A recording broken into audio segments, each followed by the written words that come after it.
Students, today let us solve one problem with regard to the Partnership Act. Here, as you know that there are different kinds. There are different kinds of partners are there. There may be active partner. There may be dormant partner. There may be partner for profit only. There may be nominal partner, and there will be a sub partner also. Likewise, there are different partners are there. There are different kinds of partners are there. Here, the problems will be given on any of the aspects. For example, what is the compulsory thing with regard to the partner when he is going to retire? What are all the duties he has to follow? And on behalf of the firm, who is responsible? Who should be represented on behalf of the firm? And who can represent on behalf of the firm? For example, who can file the case? Against whom the cases can be filed? Likewise, there are certain things are there. So, here, with regard to the while analyzing the types of partners, you know that an active partner is going to be represented on behalf of the company. So, in all the times, he is going to be represented on behalf of the company. So, it is his duty to give the notice to the public when he is going to get retired. So, if he doesn't give the public notice, what will happen? The public, they are under the impression that the so and so is still is acting as the partner, so that they believe that that person is a partner of that firm, and they may invest the money, they may transact with the partnership firm, hoping that certain person is still he is a partner of that firm.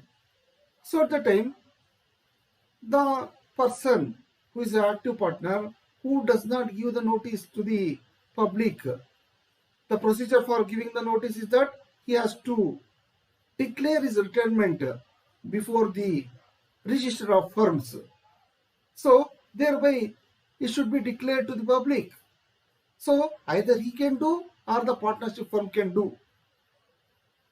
So there are certain aspects are there. Why? What are all the liability if the partnership firm does not do the certain person has been retired? So here we are discussing only with regard to the person, the active partner. If it doesn't give the notice, what is his liability? How long he is going to be? What are all the liabilities he has to bear with regard to the transactions? So here, one more thing you know that while discussing the section 24, what has been said in the section 24 of the Indian Partnership Act, effect of notice to an active partner, that is acting partner. For example, if any third person wants to give the notice to the partnership firm, if they give the notice to the acting partner, it is more than enough, as if the notice has been served to the partnership firm. That means there are so many numbers of members will be there, so many partners will be there in the partnership firm. If public notice has been given to a person who is an acting partner, then it is presumed, it is deemed that notice has been served to the partnership firm. So this is the thing. Here we are going to discuss with regard to the problem where an active partner who is a partner in a firm where there are so many other partners will be there, and if it does not give the public notice, what is his liability? So in this way, the problem will be given. So I have chosen the recent, very recent problem from KCLU examination, last exam, February-March examination, whereby it is for 100 marks and the problem is for 10 marks. And in 80-20 scheme, you are having for 6 marks. But same problem will be given.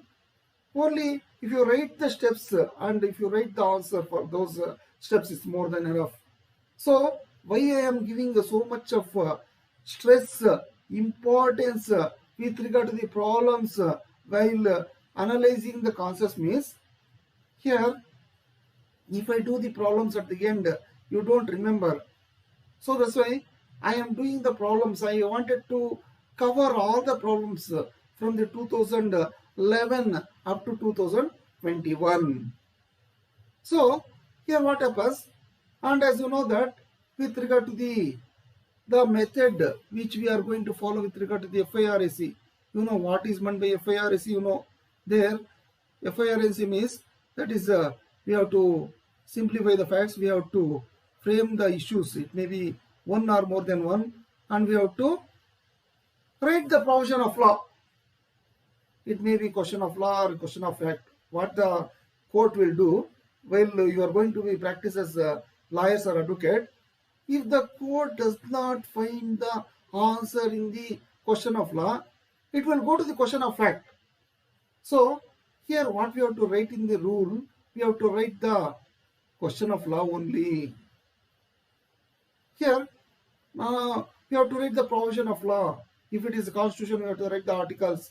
If it is the any statutory enactments, we have to write the sections. If you don't have the any articles or section like law of torts, administrative law or anything, then we have to write just the name of the concept. And we have to write the settled law. And we have to write the decided case law.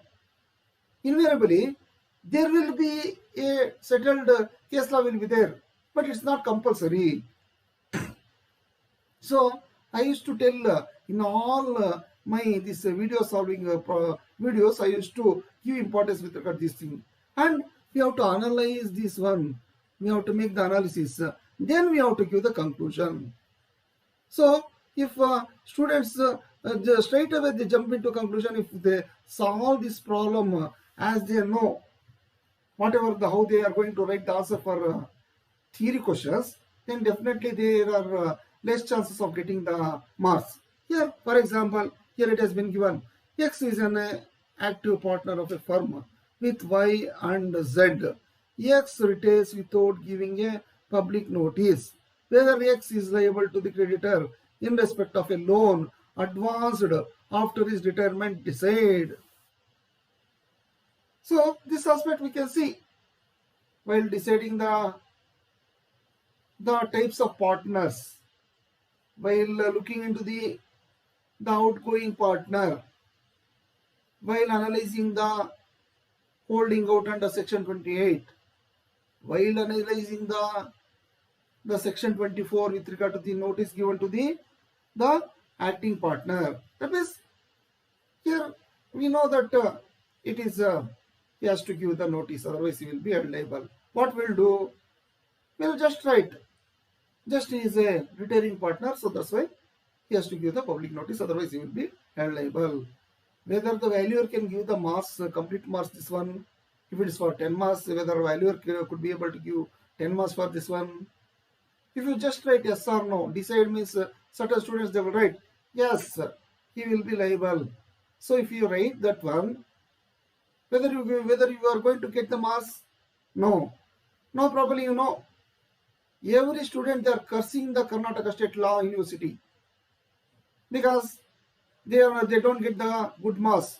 The university is not valuing. Probably you know recent thing. Certain students they have been promoted. On what basis they have been promoted? On the basis of the previous semester marks. With the previous semester's marks, what they have done? They have not been get through in the previous semester marks, in the previous semester examination. How can the university can promote? So those things are there. So here there are certain rules and regulations are there with regard to the any giving the passing percentage. So in case LU, we are having 40% aggregate passing percentage should be there. So that is the thing. So here that is the internal marks will be there, external marks will be there. So likewise it may be likewise there are that in the 80-20 scheme the passing percentage is different. With regard to the 100 marks the passing percentage is different. Likewise there are certain guidelines are there. Here I am not telling you with regard to the how much marks you have to score. Here I am telling you, you understand the problems and you try to solve the problems in these vertical steps. Here if you just write yes or no, if you just write yes or no, it is not the you could not be able to get the good marks. That's why what I want you to follow, you follow the procedure which has been internationally what you call accepted pattern of problem solving. So here what we have to see, here we have to simplify the facts. So how we are going to simplify the facts? There was a partnership firm consisting of X, Y and Z. X was the active partner of this partnership firm. Okay, X retires without giving public notice about his retirement. So this is the facts, simplified facts. So what should be the issue? Here the issue is that whether X is liable to the creditor, whether X is liable to the creditor in respect of a loan advanced after his retirement, whether X is liable to the creditor in respect of a loan advanced after his retirement. So this is the issue. So this is the issue between the what you call the creditor and the active partner. Whether the person will be hold liable. Here hold liable means with regard when we utter the word hold liable, then the doctrine of holding out will come into existence. So what is meant by doctrine of holding out? This aspect we have seen under the contract of agency also. Here anyone who by words spoken or written or by conduct represents himself or knowingly permits himself to be represented to be a partner in a firm is liable as a partner in that firm to anyone who has on the faith of any such representation given credit to the firm, whether the person representing himself or represent to be a partner does or does not know that the representation has reached the person, so giving the credit. That means according to the law of estoppel, I will simplify it. If a person by his representation induces another to do some act which he would not have done otherwise, then the person making the representation is not allowed to deny what he asserted earlier. That means what it says, that means here the public will believe that X is still is acting as an active partner. So doctrine of holding out will apply here. So this is a branch of law of estoppel. So what he has to do, he has to make it clear to the public that he is no longer remains as a partner to the said partnership firm. Then if the public unknowingly with regard to this one, they can be, it is their personal liability. So we have to highlight these things in the provision of law with regard to these things. So here rights and duties of outgoing partner. So what are all the things which will be attended here? That is the rights and duties of the outgoing partner. That means what the outgoing partner has to do according to section 32 of the Indian Partnership Act. The retiring partner, what he has to do? He has to give his he must give the public notice of his retirement. In case if he fails to give the such public notice, then it is deemed that he continues to be liable for the acts of the firm even after his retirement. Here, the firm is also not liable for the acts of the retired partner done after retirement from the firm. And the public notice about the retirement of a partner may be given either by the retiring partner himself or any of the partners of the reconstituted firm. Because if one partner goes out, the what the Partnership Act says, the partnership firm has to be reconstituted. Here, the sleeping partner, he need not have to give the public notice because his name nobody knows. That means a retired partner need not give public notice of his retirement to persons who are ignorant that he was a partner of the firm. So there are these are the things we can see. Here with regard to this aspect, there is one very leading important case law, that is Scarf versus Jardine. So here with regard to this one, this is a very famous case law with regard to the public notice. Here, the importance of the public notice has been given here. Here, I am not going to discuss with regard to the facts of the Scarf and versus Jardine. Here, I will make a separate video with regard to Scarf versus Jardine, but I am discussing with regard to the what are all the principles which has been discussed under the Scarf versus Jardine.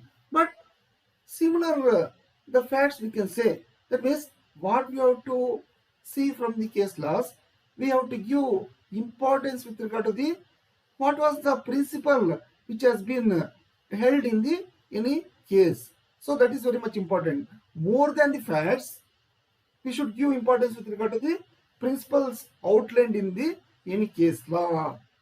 So here what I have told you with regard to facts, issue and provision of law.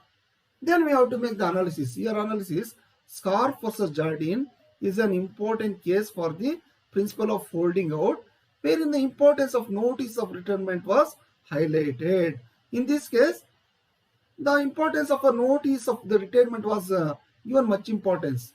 The court in this case stated that the retiring partner must give notice of his retirement from a firm in the same manner as a notice of appointment is given, so that people can know about his status with regard to the company, or else he might be treated as a partner by holding out. I have told you what is meant by holding out, what is meant by estoppel. All these things has been discussed. So here this doctrine of holding out is also a branch of the estoppel. That means estoppel means once we project something to the society, again we cannot say no. We can say that such and such a person is our partner. Suppose I being the partner of some firm, if any friend is not related to any partnership firm, I will project him as my partner. Then subsequently I cannot say no, he is not my partner. He doesn't have any relation with our partnership firm. That is, I have been stopped. I have been prevented from taking the wrong defense. So that can be discussed under the doctrine of estoppel and doctrine of holding out. Here, no matter how long back he retired from the firm without notice. Here, time is not the criteria.